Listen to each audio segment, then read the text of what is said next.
Hey guys, it's Carl Brown from GuitarLessons365.com. Got a classic today. We'll learn how to do the Troggs version of Wild Thing. So this was originally written by Chip Taylor for a band called the Wild Ones. Wasn't very successful. A year later or so, the Troggs did it and became an international hit. Thank you, Wikipedia. So we're going to do their version of it that you're probably very familiar with.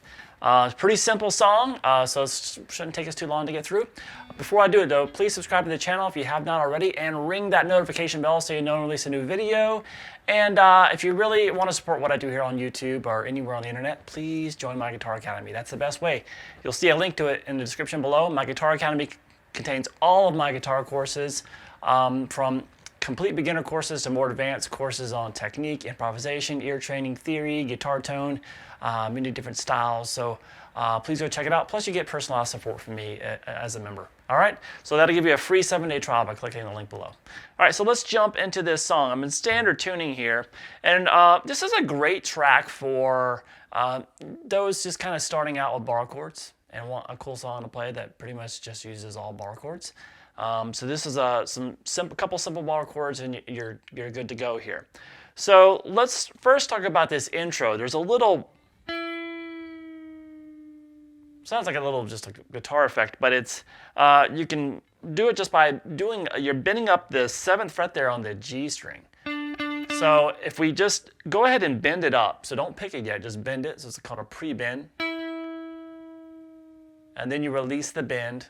And that kind of gives you that sound from the first thing you hear in the track. And then we go into that classic riff. So we got this.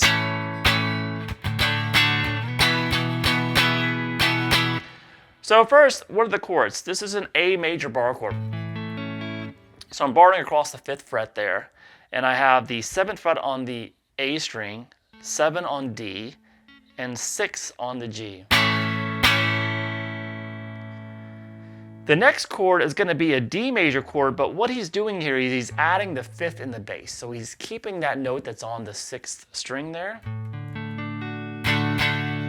Kind of just thickens up the sound a little bit. So the typical way of playing this chord would just be the 5th fret here on the A string, and then barring the 7th fret across the D, G, and B. So that's a regular D major chord. Now, he's just basically going to let his index finger continue to extend over to the low E string 5th fret. So you get that note in the bass.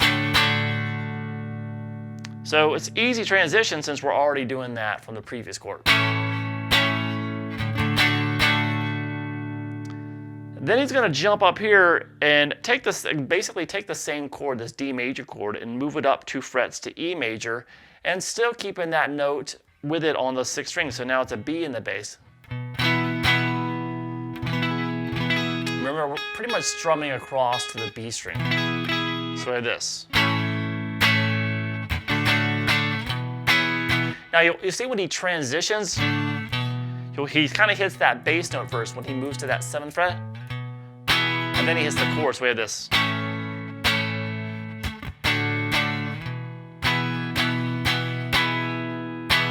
So the first time you play it, and when it gets to that E chord, 1, 2, 3, 4, 1, 2. So we have this.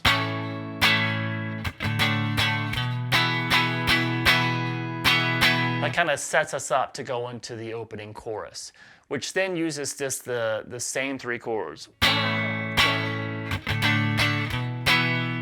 But here, when we do that, go up to that E chord, we're going to go back down to the D chord before going back to the A to start everything up. So it's really a 4-chord progression.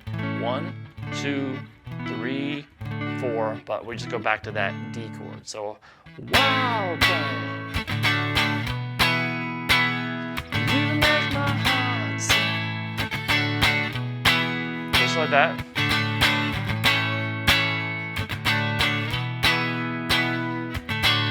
And after the 4th time here,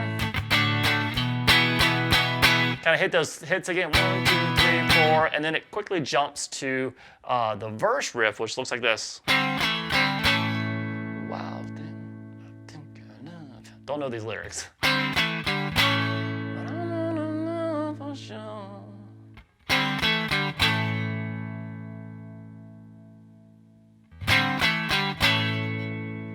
So right there, it's pretty simple. What we're going to be doing, we're going to borrow the 5th fret across the A, D, and G. And then you're going to come down on the 7th fret on the A and the D after it. So it is. So it is. Then we go back to those 3 notes again.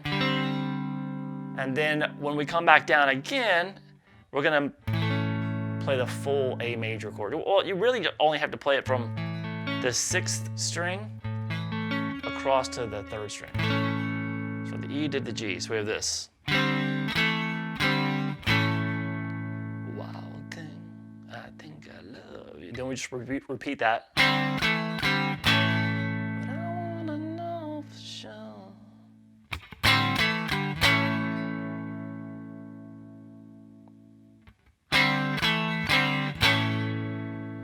So after 4 times of doing that, we're back to the chorus. Well,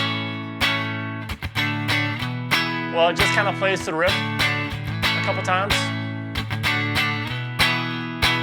And then the chorus comes in.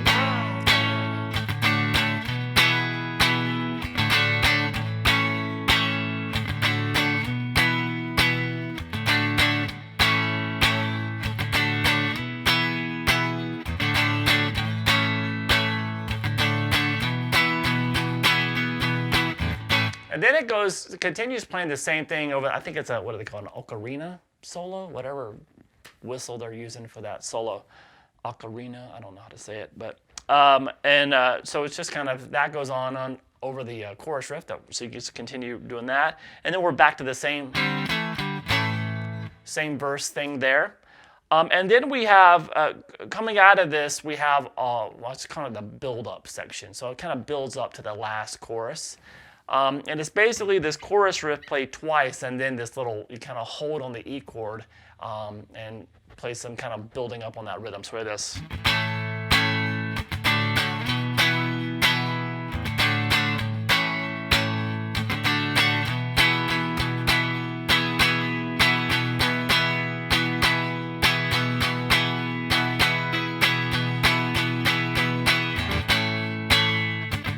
then we're back to the chorus. So that build-up section is just the same chorus riff. Just on the second time through, when you get to that E, we go 1, 2, 3, 4, 1, 2, 1, 2, 3, 4, 1, 2, 1, 2, 3, 4. And then for the 4th measure, you kind of start building. You kind of start picking all of them if you want, but you just kind of build up to it. Just don't pick all of them, just kind of build up the excitement level there. And then we're just back to the exact same chorus riff there. So it's a pretty simple song, but like I said, it's good for teaching you how to kind of move around bar chords if you're not very good. It's got the basic major bar chord shape for the 6th string bar chord and the built off the 5th string too, so the major shapes there. So it's a good little workout in that. So hopefully it won't take you very long to get down. I hope you guys enjoyed it. I'll see you again soon for GuitarLessons365.com.